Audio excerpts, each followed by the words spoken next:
Nous voilà de retour pour jouer au Super Tour Actu du soir. Bonsoir, direction TPMP pour les petites news et actu du soir. Et nous allons commencer, mais avant ça, un petit like et commentaire pour le soutien et le référencement.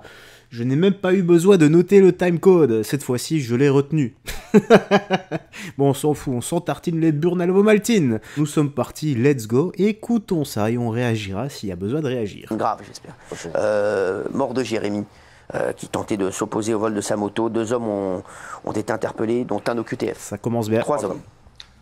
Jérémy avait 54 ans et il a été retrouvé mort dans la nuit du 5 au 6 décembre, rue des Gâtines à Orsay. En fait, ce qui s'est passé, c'est que l'alarme anti-vol émise depuis sa moto, qui était garée un peu plus loin, pas loin de chez lui, répercute sur son téléphone portable. 4 heures du matin, il fait 1m90, 100 kg, c'est un rugbyman, il a peur de rien, il enfile un pantalon de jogging, des claquettes et il descend pour voir ce qui se passe. Et en réalité, les malfaiteurs ont essayé de charger la moto dans une camionnette. Il a essayé de s'interposer. Il a réussi au moins une chose, c'est qu'on ne lui a pas volé sa moto, mais il a été tamponné et écrasé par la camionnette qui a pris la fuite.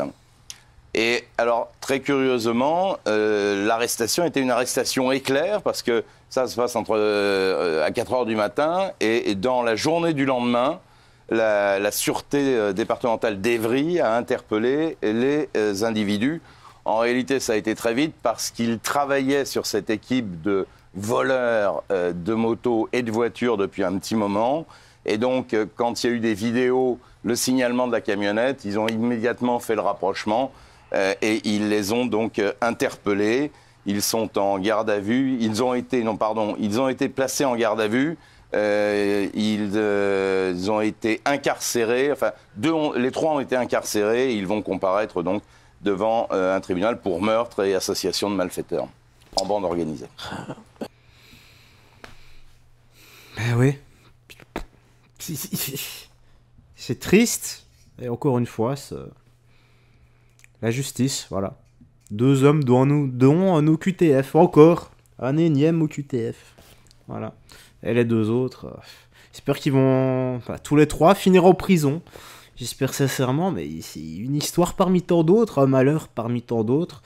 Et la justice s'en tartine les burnes également. C'est ça qui est incroyable.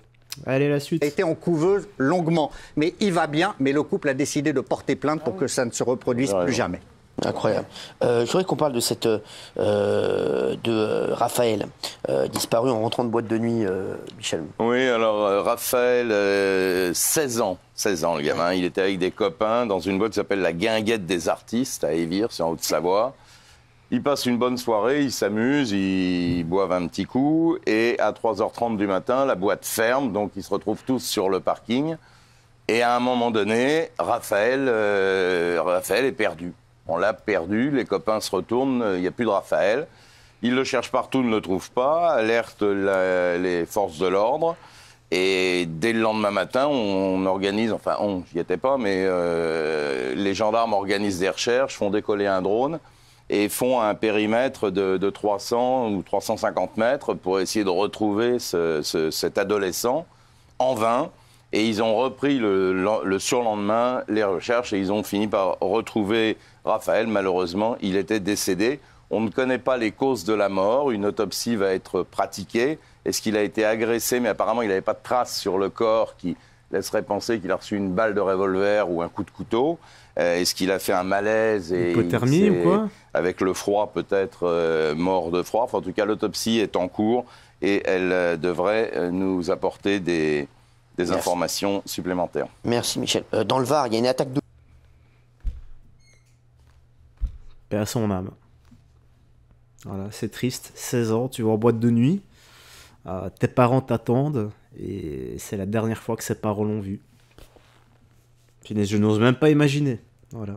Paix à son âme, en espérant que Dieu lui ouvre les portes du paradis. De nous, à proximité d'un collège. Mardi dernier, une éleveuse de brebis se réveille et elle voit des brebis mortes. Et en fait, c'est la 11e attaque en 13 mois. Donc tout de suite, elle se dit, ce sont les loups. Et effectivement, c'est les loups. Alors, en fait, les loups se rapprochent non seulement je vais passer de ça. fait d'une dérogation pour qu'on puisse abattre les loups qui menacent brebis et enfants. Incroyable, incroyable cette Je histoire. passe ça. On va parler maintenant de la disparition de Morgane. Tout le monde en a parlé. L'adolescente de 13 ans disparue dans les Côtes Oui, d'Armor. oui, Alors, une bonne on en nouvelle, avait c'est qu'elle a parlé. été retrouvée ce matin. Exactement. Très récent, saine et sauve. Magnifique. Elle n'était pas très loin, elle était à 200 km. Alors on va raconter l'histoire. Elle est folle. Alors, de lundi 25 novembre à 7h20, cette gamine, cette adolescente, fait semblant de partir à l'école. De son domicile familial, elle habitait à Pabu. C'est ça, près de Pabu, dans les Guingamp. Côtes d'Armor. On a entendu parler énormément. Oui. Et donc, dans la matinée, l'école prévient les parents qu'elle n'est pas présente au collège. Et à partir de là, des recherches s'organisent. On a pensé à une mauvaise rencontre, on a évoqué une fugue. C'est vrai que les gendarmes avaient retrouvé un petit mot froissé dans la poubelle de la chambre de cette adolescente où elle disait « Papa, maman, désolé, je pars ». Donc ça ressemble à une fugue. Alors, elle avait quitté la maison sans argent, sans sac et sans carte bancaire. Ça, elle n'avait rien sur elle. Ouais. Et les chiens pisteurs établissent qu'en sortant de chez elle, elle devait aller prendre un bus pour prendre un bus pour aller à l'école, et elle prend le chemin opposé. Donc clairement, à ce moment-là, elle part volontairement. Et il y a toute une enquête qui est organisée. Justement, les gendarmes déploient des moyens importants, des bénévoles sont également mobilisés et des perquisitions sont effectuées dans la maison familiale ainsi que dans d'autres lieux associés à l'adolescente, sans résultat.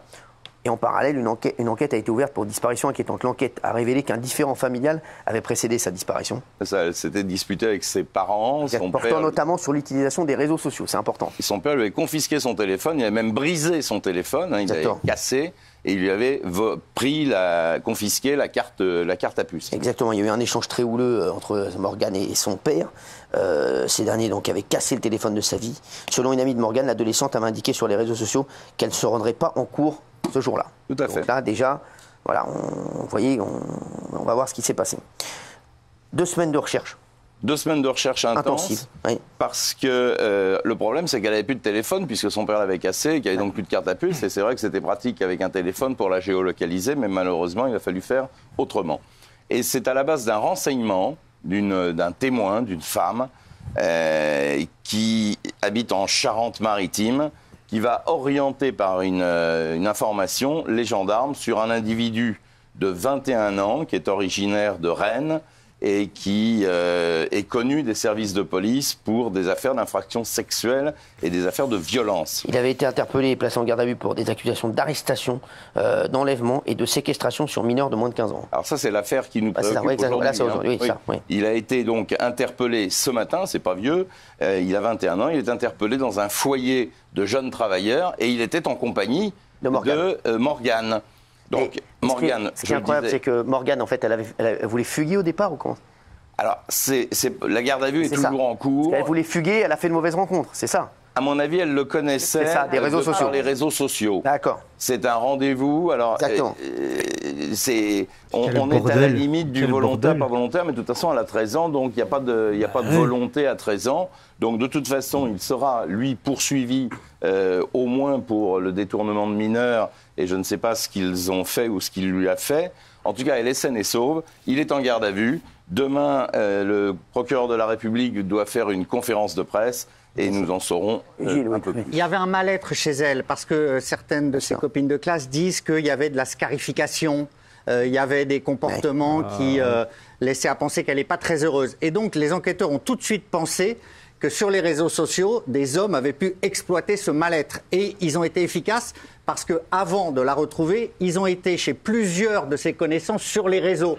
Ils ont perquisitionné, ils ont interrogé, ils ont mis hors de cause ces gens-là, mais ça leur a permis de fermer des portes et de remonter à la bonne porte pour qu'enfin elle soit libérée. Exactement. Elle a été retrouvée vivante. Merci à tous. Merci. Tout de suite, spectacle. Bon, au moins c'est cool. Tout est bien qui finit bien pour une fois. Voilà. Merci Seigneur. Bon, maintenant j'espère que l'autre, là, celui de 21 ans, j'espère sincèrement qu'il lui a rien fait de sale et qu'il l'a juste hébergé sans plus. Voilà. Maintenant... on connaît très bien ce genre d'histoire. Pourquoi est-ce que... Bon, voilà, laissons-lui le bénéfice du doute. Ça se trouve, c'était juste un gars paumé de 21 ans qui voulait juste rendre service. Même si, même si j'en doute. Bon, petite news actu se termine ici. Tu me dis dans l'espace commentaire ce que t'en penses. J'ai rien d'autre à ajouter. Prends bien soin de toi, des gens que tu aimais surtout. Garde la foi et que Dieu te bénisse. Bye bye. Fais très attention à toi.